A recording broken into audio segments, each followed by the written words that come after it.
tenemos en cuenta y el visibilizar la problemática de la mujer desde aquellos tiempos hasta la actualidad, créeme que ha sido muy difícil nuestra lucha.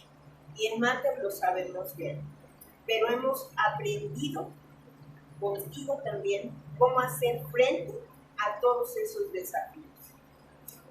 Agradecemos a las personalidades que nos acompañan, pues bien sabidos, tenemos en cuenta que pugnan por los derechos de la mujer.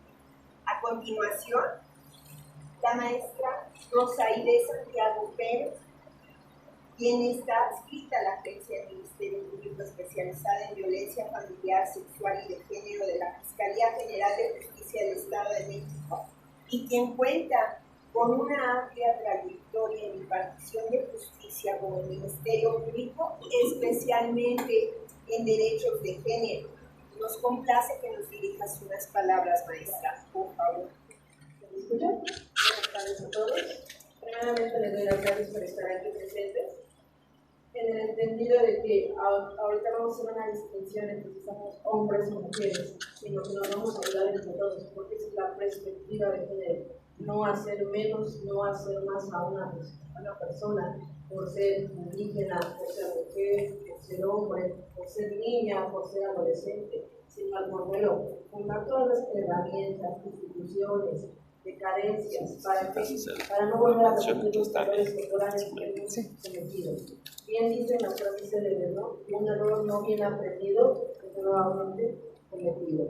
Atendiendo a esa situación, vamos a entender entonces que esta perspectiva de género no es una pelea de egos, no es una pelea de poderes, sino dar a cada quien lo que merece. En el sistema penal de justicia mexicano, lo que se busca es impartir esa justicia, de acuerdo a qué, a esa perspectiva, tomar las condiciones necesarias para favorecer a quién, a esa víctima, a esa ofendida, en atención a los investigados que tengan una impartición de justicia correcta, de acuerdo a qué, al hecho productivo que han realizado.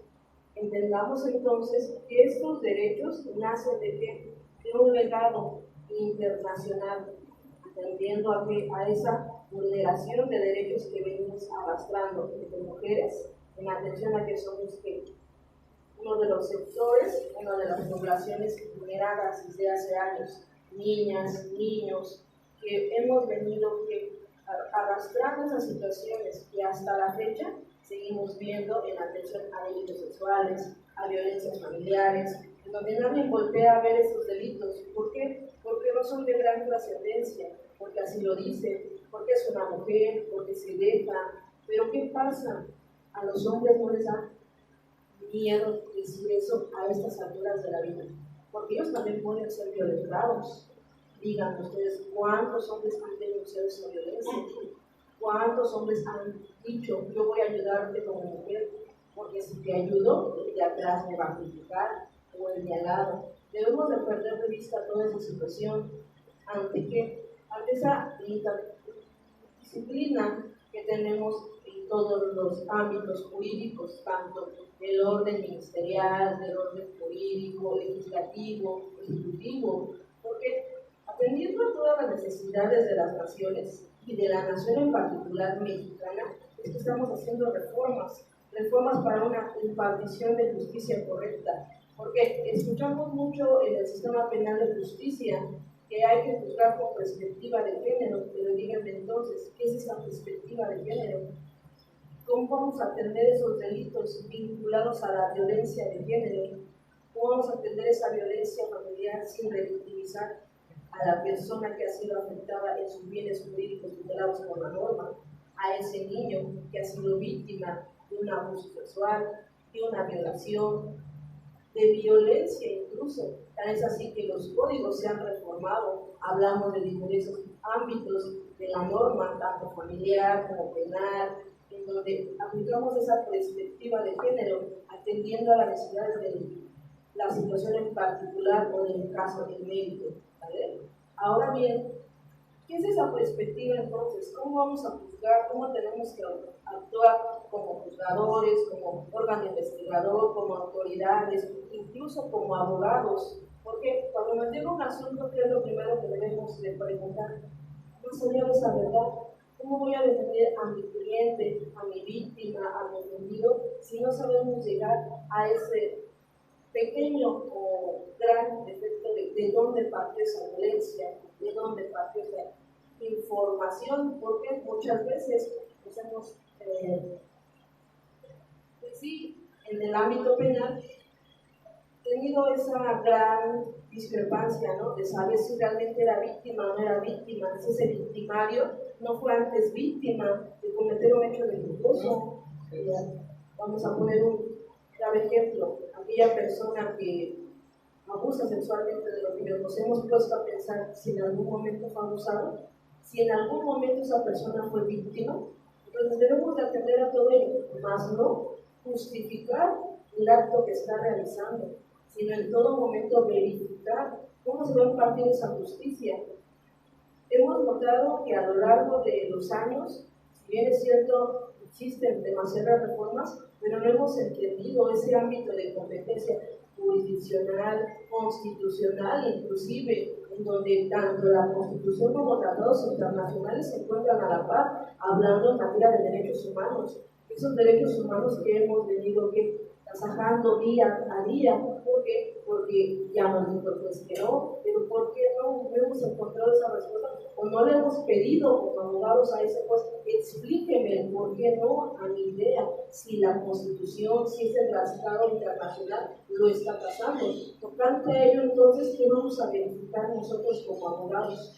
Precisamente el tutelar esos bienes jurídicos establecidos en una norma ya sea de ámbito internacional, constitucional, local, atendiendo a cualquier índole de cualquier caso en particular, no solamente en materia penal, no solamente en materia familiar, no solamente en materia civil, sino en todos los ámbitos que esa perspectiva de género nos pide aplicar. Tal es así que la Suprema Corte de Justicia de la Nación ha invocado diversos protocolos de actuaciones para los que impartimos justicia dentro del Estado de México a niñas, niños y adolescentes, mujeres. También tenemos convenios en atención a extorsión, a trata de personas, a tortura, en atención a tantas cuestiones que no solamente las mujeres se han visto involucradas, sino también los hombres, en atención a que esos también pueden ser víctimas. ¿Qué va a pasar? Vuelvo a lo mismo. No es una pelea en saber si el abogado masculino o la abogada, esta que sabe o la que tiene, en este caso, la razón, sino es de acuerdo a esas normas que nos rigen jerárquicamente. Ahora bien, en particular, esta perspectiva de género la vamos a entender entonces si vamos acotando todas estas cuestiones jurisdiccionales como investigadoras, así como normas aplicativas en un ritmo de estado positivo. Entonces, intentamos que cada asunto en particular tiene una particularidad, como bien nos dice la palabra, que no podemos decir, es un asunto de violencia familiar como los múltiples que he tenido. No, tenemos que volver a ver cómo esa violencia familiar llegó a ese núcleo familiar, desde que es una alza de voz, el que no te respete, el que no te ponga ni siquiera atención cuando tú te estás hablando, el que te ignore. Y muchas veces eso lo pasamos desapercibido. No, eso no es violencia. Llegas al Ministerio Público, no, eso no es. Si no le pegó y no viene sangrada, eso no es violencia. No, mucho pues. Se los digo así, ¿por qué? Porque además son unas pequeñas caritas. No licenciamos, la violencia se da en diferentes ámbitos: económicos, físicos, morales, psicológicos, e inclusive no solamente es que yo sea con mi pareja que me violenta, sino es el núcleo familiar en donde yo estoy inmiscuido, ya sea hombre, ya sea mujer, ya sea niño, ya sea niña. Anteriormente veíamos mucho, ¿no?, de los tíos tenían derecho a reclamarle a nuestros hijos y a capelarles. Eso es una violencia. Si bien es cierto, hay una jerarquía en atención a saber a quién debemos de respetar, lo cierto es que mamá y papá serán los primeros en tutelar esos derechos y encomendar obligaciones y también velar esos derechos. Si bien es cierto, si hay una llamada de atención a lo mejor por parte de algún tío, tía o alguien de nuestra familia, pero lo cierto es que no abortes. Eso lo hemos venido arrastrando desde hace muchos años, en atención a las mujeres que hemos vivido tú no tienes derecho a esto porque no eres hombre. Y eso lo veíamos desde San Juan Inés de la Cruz, no sé si lo recuerdan, que fue la primera mujer que se atrevió a decir, no, esto no me parece, porque las mujeres no tenemos voz y voto. Y fue a través de muchos años de pelea que hoy no podamos decir orgullosamente que las mujeres también valemos en un ámbito jurisdiccional, en un ámbito legislativo, y efectivamente Marta lo está realizando hoy en día.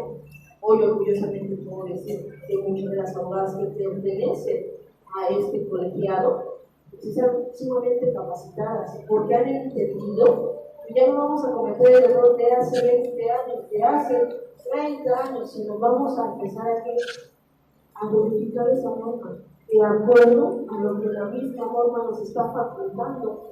No vamos a decir, es que tal vez pueda o tal vez no pueda. No, su señoría, con todo respeto, no Ministerio Público, con todo respeto, es así, porque así me lo faculta la ley, porque así lo establecen tus protocolos que debes de respetar. Muchas veces consideramos que la violencia solamente es entre hombre y mujer, y ¿dónde dejamos a nuestros adultos de la tercera? ¿En dónde quedó ese rango? ¿En dónde quedó ese grupo históricamente vulnerable? También la violencia se da en el abandono, que no le proveas de los recursos necesarios para satisfacer su necesidad de subsistencia, porque como hijos es bien sabido moralmente y legalmente que tenemos esa obligación. Pero ¿qué pasa? Ay, es que papá ya está bonito, hay que dejarlo en el asilo y hay que lo cuiden, y bien le pagamos, y ese maltrato que sufre y esa carencia de amor, todos volvemos al mismo estado como nacimos, bebés, ¿no? Ese es el ciclo de la vida, pero no logramos entender que a veces con nuestras condiciones o incluso con nuestras propias acciones podemos vulnerar derechos de nuestros seres queridos, de otras personas. ¿Por qué? Ha pasado que yo se les pregunto, ¿el feminicidio solamente existe entre hombre a mujer? ¿O también puede existir de mujer a mujer? Sí, ¿no? Porque el tipo penal nos pide algo específicamente, ese tono de odio entre mujeres también no existe. No se trata de eso, licenciadas y licenciados. No se trata de vernos si él sabe más, él sabe más, sino de compartir esos conocimientos, de lo que tú ya has aprendido, de esa experiencia. Esa es la única manera en que vamos a ir construyendo desde esa perspectiva, en esa equidad, porque obviamente el hombre y la mujer nunca van a ser iguales, porque fisiológicamente pues no lo somos. Él tiene un neurólogo, un aparato reproductor diferente al de una mujer, entonces también las mujeres tenemos sentido, tenemos otras cualidades que nos asisten, como a los hombres, la fuerza y demás, pero no se trata de eso, de saber y competir en este tiempo en el que estamos, es el podernos ayudar, de empoderar a esa zona marginada que son las mujeres, que son esos niños, que son esos adolescentes, para que si vamos educando a nuestra sociedad, obviamente esto se va a ir minorizando. Ya lo decía el doctor. ¿Qué pasa con esas mujeres que hoy en día siguen en la búsqueda de esos cuerpos? Que quizás ya no existan, quizás ya los encontraron y nunca los van a encontrar en una cosa clandestina, porque ya los tiene una autoridad.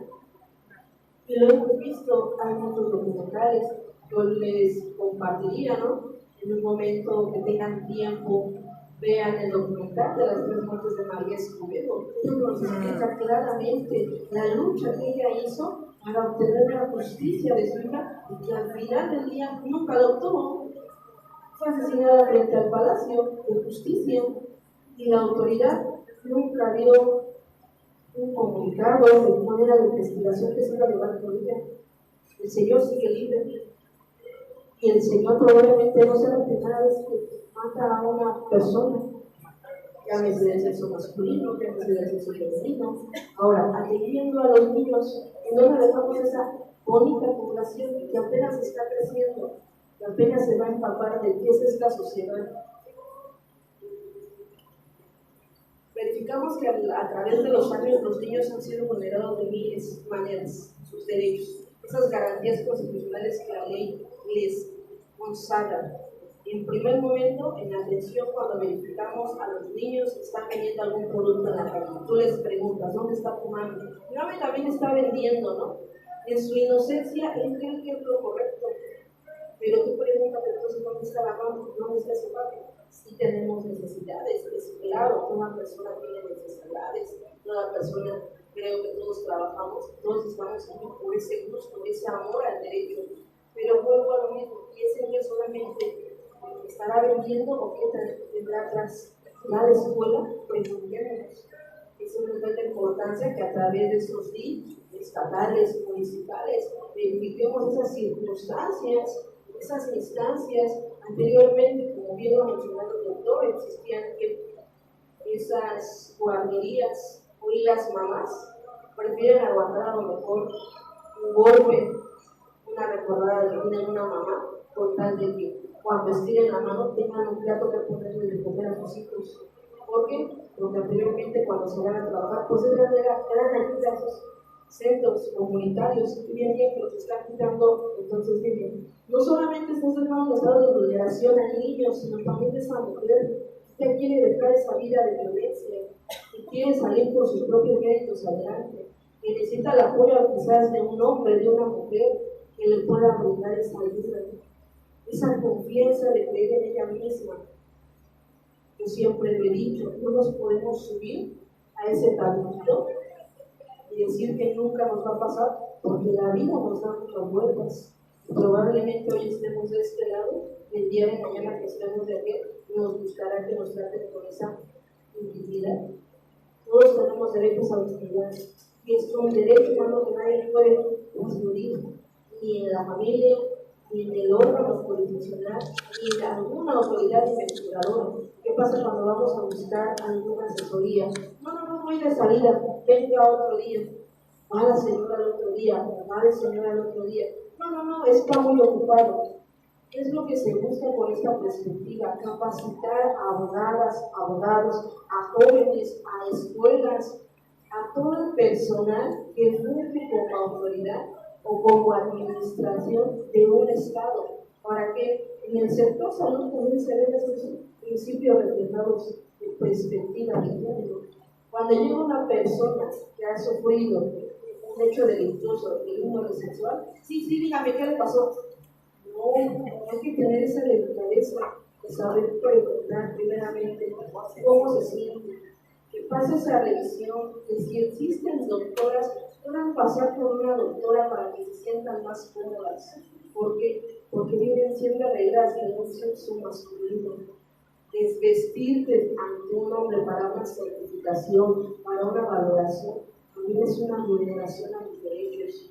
Entonces, ese sector de gobierno que tenemos tiene que tener, como bien dice el doctor, una equivalencia, una equidad, más no de igualdad, porque va a ser muy difícil obtenerla 50 y 50, pero si hablamos de una equidad, que si son 20 doctores, mínimo 15 doctoras también estén, que si son 20 maestros, mínimo 20 maestros también podamos lograr que también estén, porque abrimos caminos, como menciona que las mujeres somos un poquito más dóciles, somos más carismáticas en poder preguntar. Bajamos al nivel más bajo que tengamos que hacerlo para poder obtener la verdad, a cambio de poder ayudar a esa persona. Y a diferencia de un hombre, probablemente sea más tajante, no digo que no tenga esa cualidad, pero a lo mejor sus preguntas son más duras, como una mujer, que empezamos a jugar. Porque de eso nos hablan los protocolos cuando hablamos de niños. Es bajarnos el nivel y preguntarle, oye, vas a la escuela, ¿qué color te gusta? Antes de preguntar si te pega tu mamá, no te pega tu mamá, qué te hizo tu papá, dónde te tocaron. No, primero vamos a preguntar, ganarnos esa confianza de esa persona que está siendo víctima. ¿Cómo es que nos lo facultan? No lo permite la misma Constitución, nos permite los mismos tratados internacionales, y no estás haciendo ninguna revictimización, porque cuando tú llegues abogado a sede ministerial, tú me vas a ver el contexto de la situación. Ya cuando yo entreviste a ese niño, a esa mujer, va a ser más claro, porque tú ya le explicaste, vamos a ir a sede ministerial con la finalidad de realizar esa denuncia correspondiente, para que esa impartición de justicia pueda llegar. Muchas veces en el ámbito que yo me encuentro, tengo infinidad de carpetas y te pregunto dónde están las víctimas, por qué no han venido. No nos cuesta nada hacer una llamada como agentes investigadores, señora, se encuentra bien, o incluso crear un oficio a seguridad pública a verificar si esa víctima sigue habitando en ese domicilio. Porque podemos hablar incluso de una privación de la libertad por parte de ese núcleo familiar, no solamente la privación de la libertad de menores de edad, de mujeres, o cualquier persona se da por personas extrañas, a veces la misma familia, con tal de no verse involucrada en algún problema porque han permitido que esa violencia perdure, porque no hemos podido subsanar o incluso aceptar que necesitamos ayuda de organizaciones. Porque no te va a decir mi mamá. Mi mamá siempre vivió esta historia, por lo tanto yo tengo que vivirla. No, estamos en un error garrafal. Entonces, esta procuración de justicia nos va a permitir que poder ayudar al más necesitado, poder hacer una impartición equilibrada en derechos tanto del investigado como de la víctima, porque sabemos, como bien abogados, y yo conozco varias caretas porque he tenido el gusto de generar una investigación con ustedes, que están muy bien capacitados, que me hablan de una víctima directa, de una víctima indirecta, de un ofendido, de que quién realmente tiene esa calidad, que al momento de denunciar yo ya traigo todas las ponderaciones de ese hecho delictuoso que me piden. Si nos piden una calidad específica, en este momento te la permito. Como cuál es el ejemplo, cuando van a denunciar alguna violencia o algún delito de índole sexual o incluso algún incumplimiento de obligaciones, por ponerlo unos ejemplos, nos piden una calidad específica. Por ejemplo, en las violencias, si me dices que es en agravio de un niño, ¿cómo yo sé que esa persona es un niño? Esa calidad de la medicación exacta del nacimiento. Para poderlo denominar, porque la Suprema Corte ya se pronunció, abogados, hay que verificar si es niña, si es niño, si es adolescente, si incluso ya es una persona mayor de edad, con la cual para saber cuál es el procedimiento adecuado que debe de llevar.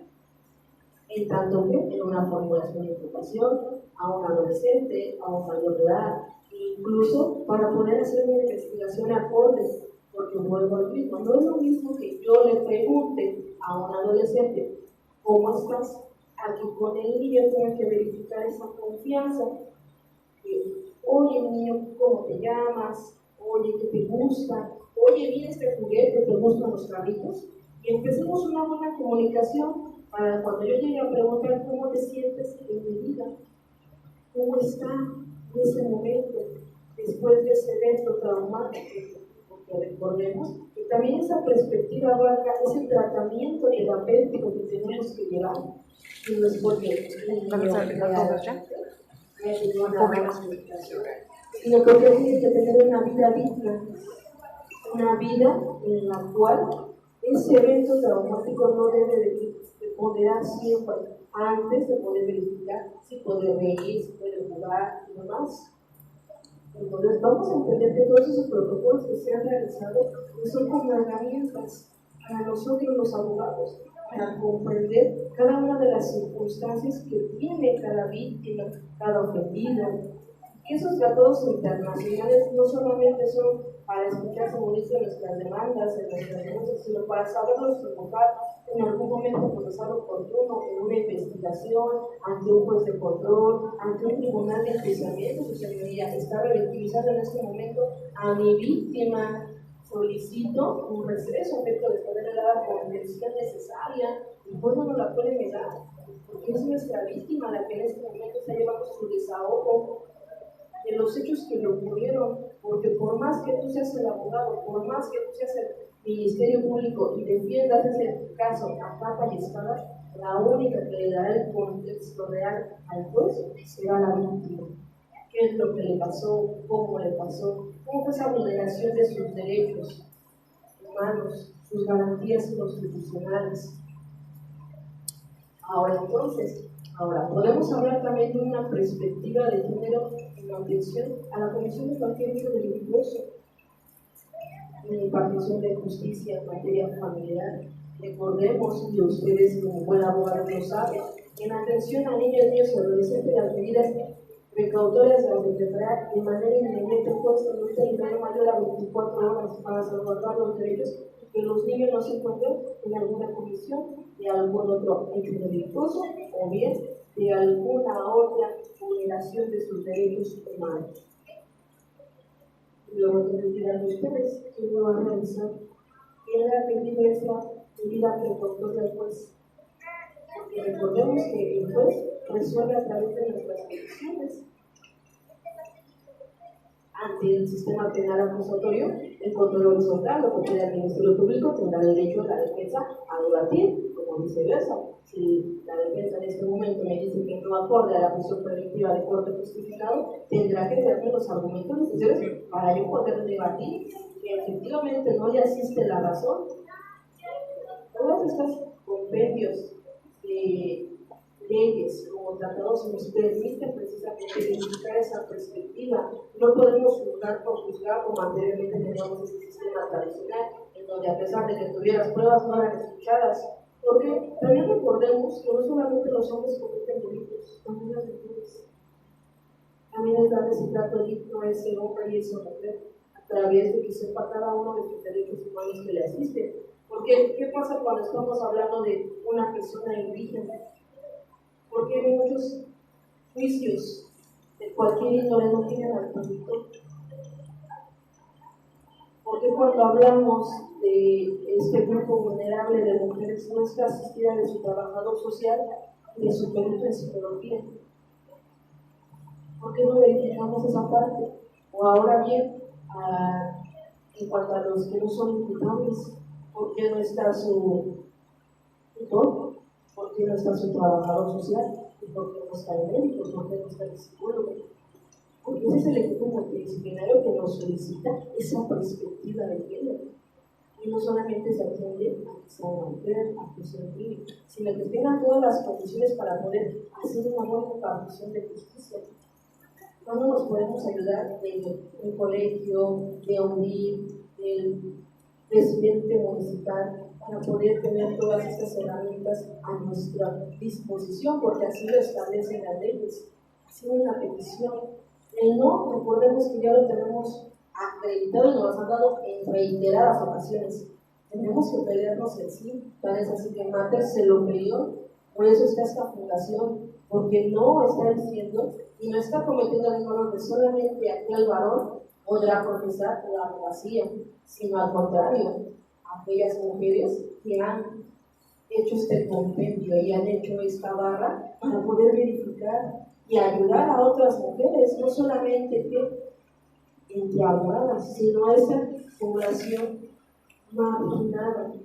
Que no solamente hablamos de que son personas que pertenecen a un indígena, sino a mujeres de otras entidades que buscan ayuda. En atención a las personas desaparecidas, tenemos diferentes protocolos. Para los adultos mayores, el protocolo ALBA. El boletín plata, ¿quién lo conoce? ¿Por qué no se tiran esos boletines? Alertas AMBER. Es esa perspectiva de verificar. Procurador llega y acompaña a la señora. Ella no pide la guardia custodia, pero tú sí puedes verificar las condiciones en las que vivía el menor antes de que fuera sustraído o privado de su libertad. Tú sí puedes verificar, porque la potestad del Estado te la está dando a través de ese sistema de desarrollo integral de la familia. Tu policía, puedes estar capacitado para poder tener una puesta de disposición ante el Ministerio Público, porque no solamente sabes que podrás conocer de los robos, sino también te llegará aquella persona que te pedirá la ayuda. Me acaba de golpear mi pareja, o acabo de ser agredida sexualmente a 2 cuadras de aquí, por el mototaxista que viene a llamar. ¿Cómo debemos de actuar con esos IPHs? ¿Cómo debemos de actuar cuando nos vamos a hacer ministerial? ¿Cómo debe estar la víctima al momento de que se entreviste con ese ministerio público? ¿Cómo ese ministerio público debe de quitarse a lo mejor esa creencia de decir, no, yo soy la máxima autoridad? No, quitarle tantito esa autoridad y decirle, señora, necesita agua, se encuentra tranquila, podemos seguir en este proceso. Porque al final del día, detenido no vamos a seguir teniendo. más denuncias por iniciar también, pero todos tenemos un trato digno, tanto en el respeto como de este lado que nosotros impartimos o verificamos esa impartición de justicia, como aquellas personas que nos solicitan. Vuelvo a lo mismo, no es una tarea de justicia, es simplemente verificar las condiciones para que esa investigación, para que ese expediente trascienda.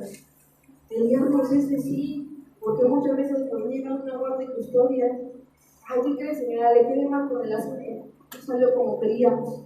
¿Por qué no me peleo en esa apelación que yo tengo la razón? Que la señora ha sido violentada, o que el señor ha sufrido violencia por parte de esa mujer, que ante la sociedad probablemente tenga el carácter de víctima, pero una vez que le cierra la puerta de su casa, cambian los papeles. Es investigar esa parte, porque al final del día, a pesar de que de este lado ustedes no sean Ministerio Público, también hacen una investigación para poder llegar a esa verdad histórica, y verdad histórica en atención a cómo ocurrieron los hechos, porque una verdad absoluta jamás la vamos a tener. Esas verdades absolutas ya las superamos, hablábamos hace años, cuando apenas el derecho se empezaron sus bases fundamentales. Entonces, es precisamente verificar cuál es la atención de ese protocolo, cómo es que hay que actuar en ciertos delitos, cómo no hay que actuar en esos juicios, porque también volvamos a esa condición, ¿no? Probablemente la víctima no sepa a qué estamos en el Ministerio Público, pero ustedes sí, vamos a tomar nuestro turno, explicarle para qué sirven esos centros de justicia, para qué sirven esos albergues, para qué sirven esas agencias especializadas en violencia familiar, sexual y de género, denominados AMPEIS. Para qué existe CEDIF, para qué existen esas instituciones de ayuda a la mujer, Centro Naranja y demás. Aquí es una ayuda entre todos, como bien lo manifestaba el doctor, como se lo agradecemos hoy a la maestra Berta, de no mirarnos de, es que tú vienes del colegio, es que tú vienes del Centro Naranja, es que tú vienes de la Defensoría, ¿no? Sino todos en conjunto somos ese equipo que debemos de impartir esa justicia. Voy a defender como defensor público a mi representado porque eso es lo que me está obligando mi cargo. Pero tú como agente del Ministerio Público defenderás a esa víctima porque es lo que te está dando tu cargo. Y tú pues verificarás a quién le asiste la razón y resolverás conforme a derecho aquella institución de albergue, verificarás que la víctima se encuentre bien, que tenga esas condiciones dignas de vida, probablemente porque presenta un riesgo evidente del imputado, la familia del imputado. Y ese entonces, esa perspectiva nos va a ayudar a que un asunto tenga una trascendencia, no sea un expediente más de 1936 diagonal 2024. No, que ese expediente en particular tú lo hayas verificado y hayas defendido conforme a las bases de derecho constitucional y las procedimentales que asisten.